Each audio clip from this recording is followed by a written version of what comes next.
Miat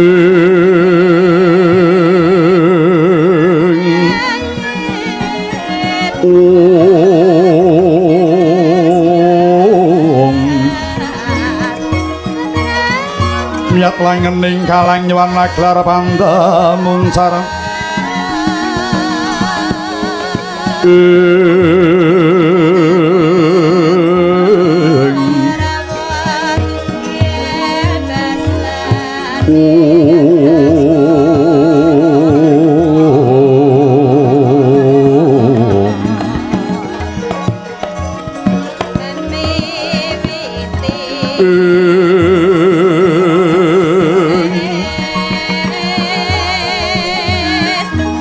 Manger komeng surung sara petang padang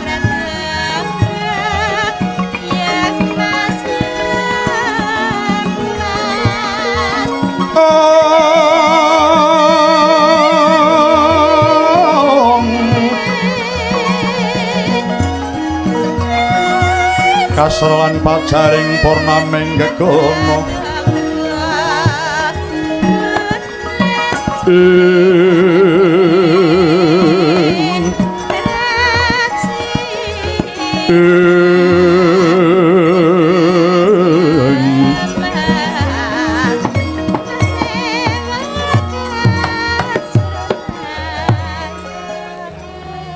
datang kinucap jengkaring Sang Prabu Kresna tuwin ingkang putra Prabu Bumodal Haradyan Setyaki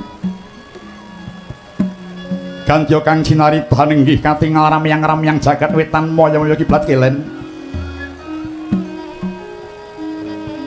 ana cahya ingkang sumorot yakti iku dudu sarating surya tuwin sasangka hananging duh menika sunaring kayuwangan Junggring salata inggih kayuwangan Suralaya nalika wau ketingal tetungguling para dewa nenggih Sang Hyang Manikmaya ya Bathara Guru Nedheng